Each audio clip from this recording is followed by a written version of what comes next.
Tonight we speak to the Principal Secretary, the State Department for Investment Promotion, as Abubakar Hassan Abubakar, and we're looking wholly into the investment space and what gains the government has been able to make.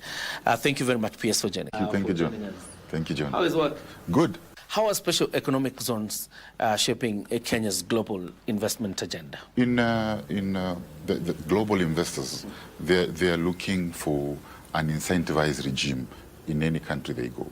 So, and that is why in Kenya, the president came up with this special economic zone program, so that investors can come and produce competitively in Kenya, so that we can be able to access the market that the president has opened for this country.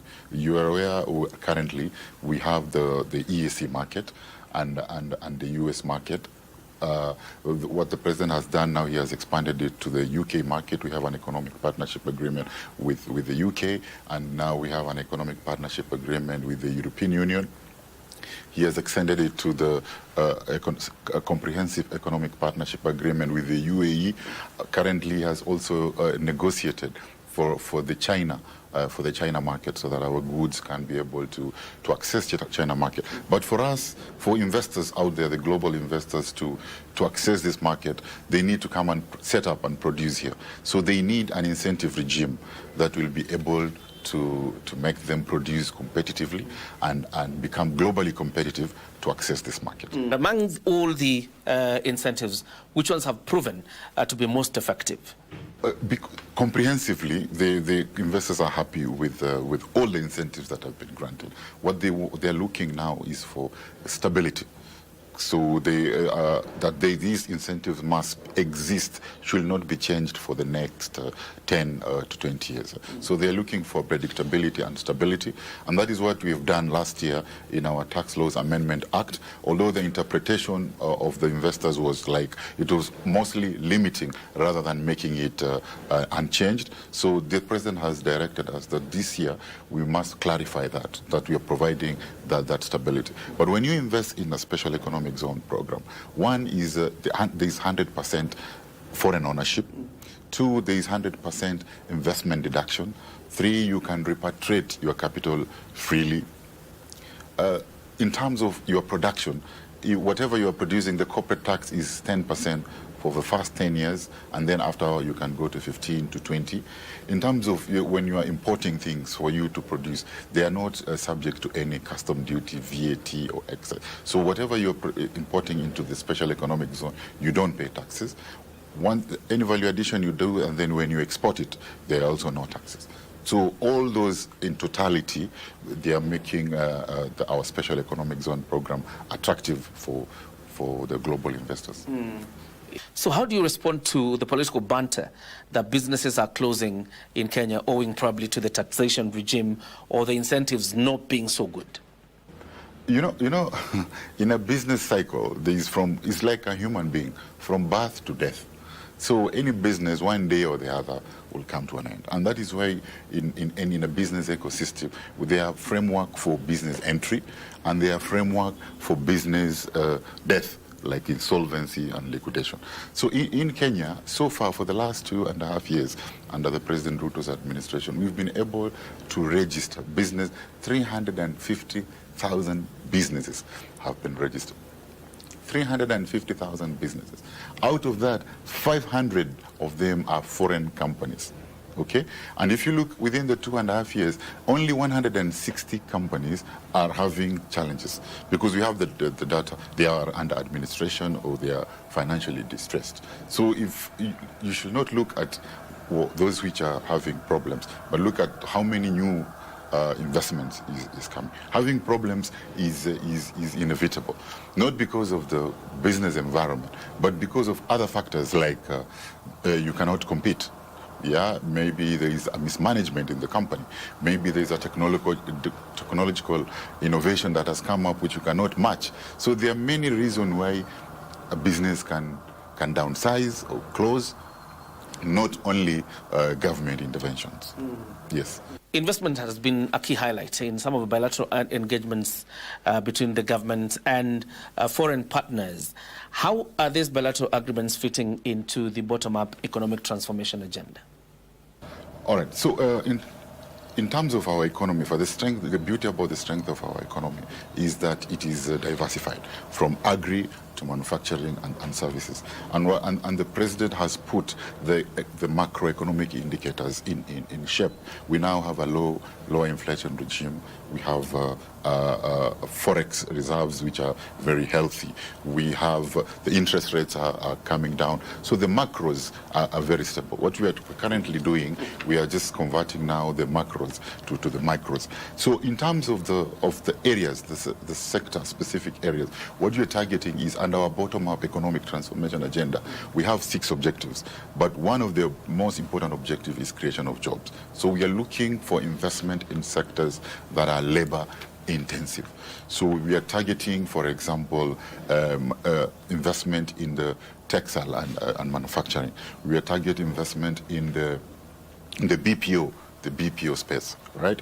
And so that is where we are targeting. But of course, we have 10 priority value chains in our bottom-up economic transformation agenda with the cross-cutting enablers, physical enablers, that we are packaging them for investment.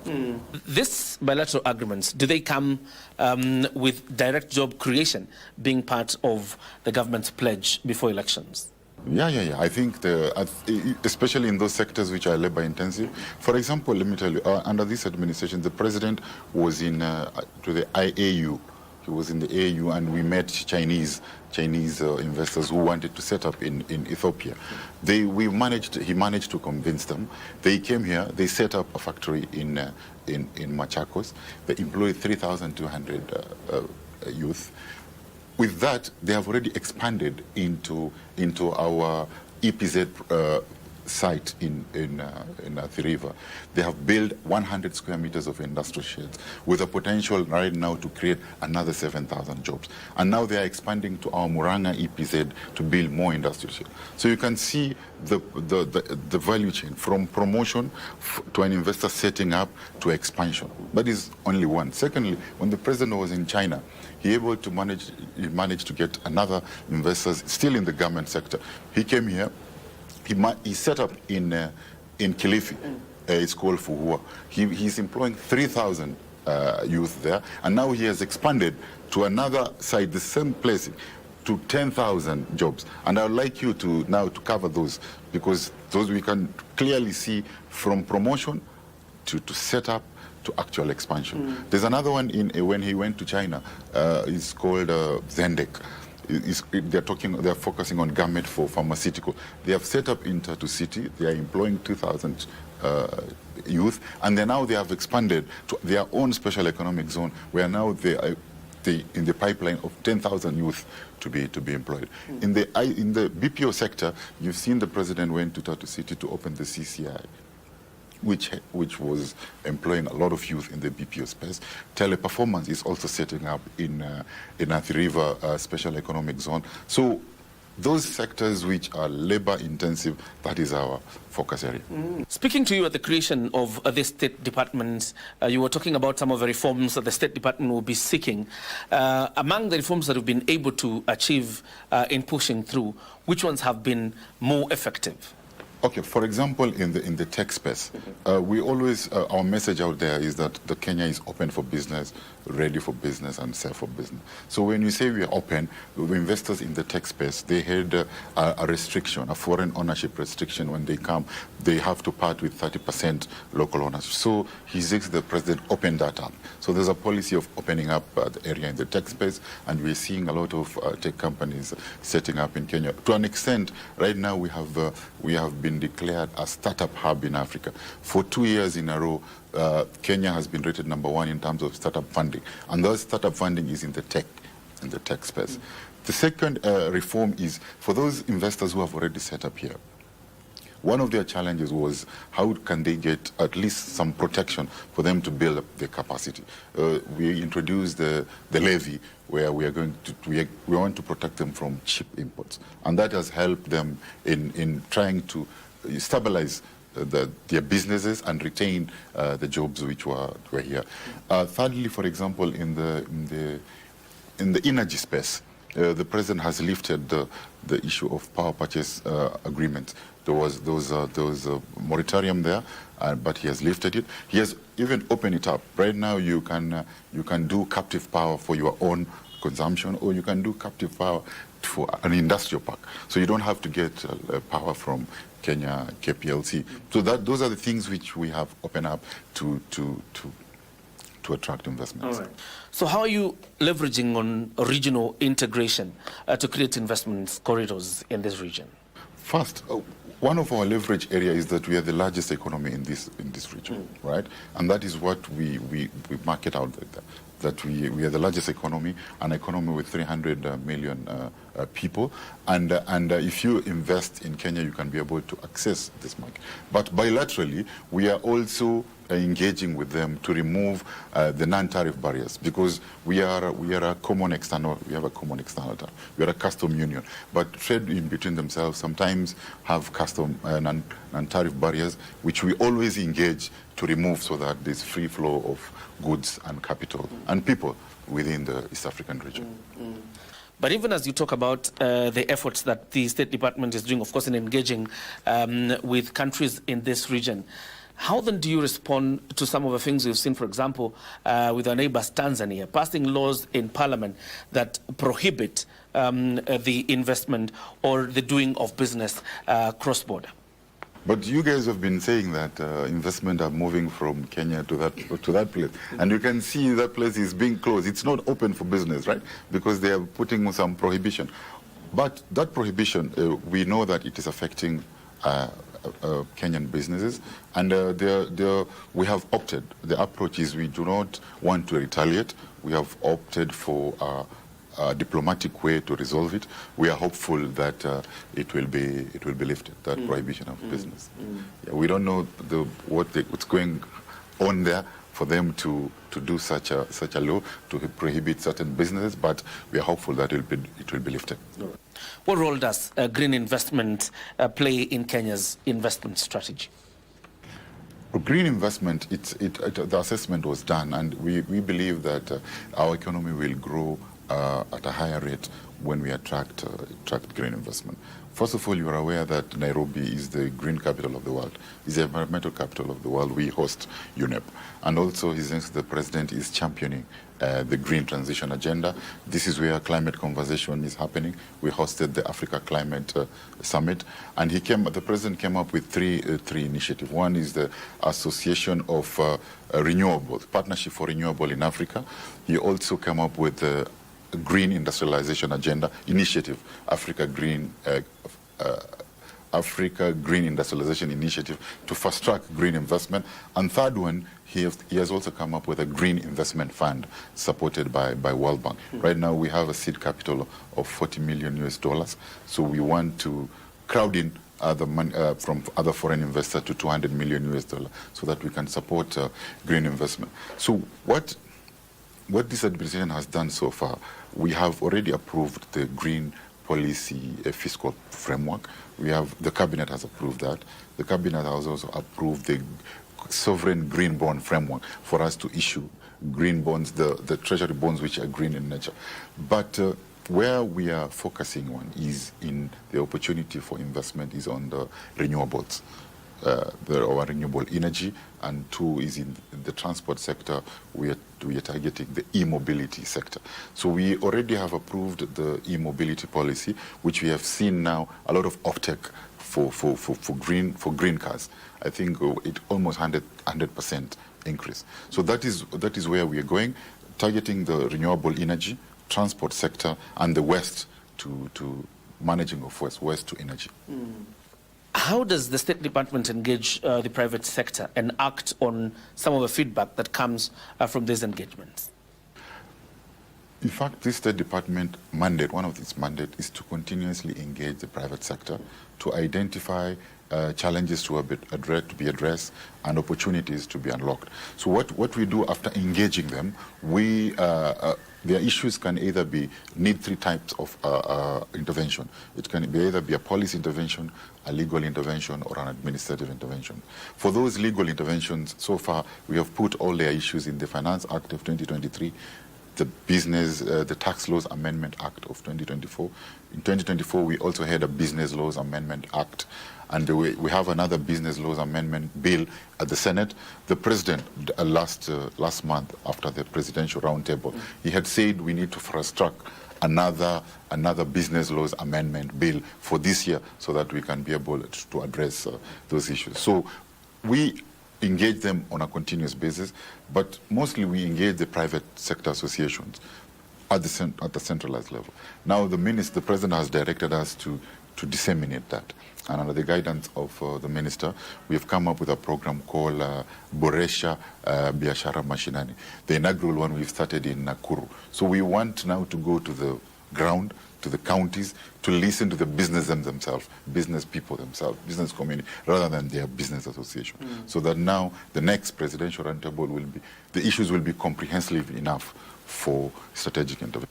The potential of special economic zones, EPZs, and the whole investment space cannot be gainsaid in terms of growing a country's GDP. Yet, when you listen to banter, it appears to be one of the most ignored spaces. What can you tell us about the potential of SEZs and EPZs and the investment space? Not only growing the Kenyan economy, but growing the Kenyan economy so that the people can benefit in terms of jobs. You know, the President has put 3 programs for jobs creation for the youth. One is jobs kwa ground, jobs maju, and jobs kwa mitandao. So in terms of jobs kwa ground, there's a program for affordable housing jobs, and also there's a program for industrial jobs. So far, this special economic zone program and the EPZ program, the incentivized economic zone, have for the last 2.5 years, we've been able to manage to create 30,000 direct jobs. We have licensed operational entities. There are now 90 operational businesses which have created 30,000 jobs in our special economic zone program and EPZ program. Based on the tools given, 2.5 years later, as a PS in charge of the State Department for Investment Promotion, what is your scorecard? Okay, based on the tools which have been given under my toolkit, I've been given 4 tools. One is the business environment tool. I have that directorate. The second one is incentivize programs, which is the SEZ and the EPZ. The third one is a promotion tool, it is Kenya Investment Authority. And the fourth tool is the de-risking tool, which is the KDC. So, for example, under the business environment tool, we've been able for the last 2.5 years to come up with over 30 fiscal incentives, business fiscal incentives to be able to attract businesses and investment into this country. Under the Kenya Investment Authority, the facilitation of foreigners to this country, we've been able for the last 2.5 years to facilitate over 300 investments, which created around other 30,000 jobs out of the zones. Okay? Under Special Economic Zone Program and EPZ program, we've been able to license, for example, SEZ, we have licensed 70 entities, 40 of them are operational, creating 10,000 jobs. Under EPZ program, we have licensed 75 enterprise, 50 of them are operational, creating 20,000 jobs. So under the incentivized regime, we've been able to create 30,000 direct jobs. Under the KDC, under the de-risking tool, we've been able to de-risk, we have been able to advance 6 billion Kenya shilling to de-risk financial risk for investors to come. For the first time, we have been able even to de-risk investment in Lamu County. Lamu County now we've been able to attract a 1 billion investment in the cotton ginnery, where we had this investor. You know, Lamu County is in terms of cotton production is #1 in Kenya. But they have to, whatever they are producing, they have to take it all the way to Makueni ginnery. So we've been talking, since I came in, we have been talking to the investor on how to set up a ginnery. But the problem has been the risk. How do we de-risk that before the investor can put his money? So it's a 1 billion investment. So we asked the investor, how much do you have? He said just 100 million. So what we did, and for the banks, they said we cannot put money unless we see the government skin in the game. So what we did first, with the help of the UK government, under their SUD program, the one which is focusing on urban development, we talked to them to come up with an industrial finance program to de-risk. So they had agreed, and we had signed off for that program all over the country, but I'm giving you an example on how we've used it in Kenya, in Lamu. So under that investment, we have been able to give them a grant, first of all, of 80 million Kenya shilling, thanks to the UK government. And then KDC comes to do a concessionary loan of less than 10% of 250 million. Then from that, the lenders saw now this thing has been properly de-risked. We got NCBA to give them 500 million, and then the investor himself gave 100 million. So it's a 1 billion investment financed through a blended finance ecosystem set up in a risky area in Lamu, where the minister has already done the groundbreaking, and then before the end of the year, the January will be up and running, and the president will go to launch it. As you wind up, PS, let me allow you to have your final say. My last word is I want to tell Kenyans that investors are bullish about this country. What we need from you is to have faith with the president. The president is doing all what he can to make sure we are attracting those investments. He has already profiled us. He has put us on the global map. So the investors are knocking doors.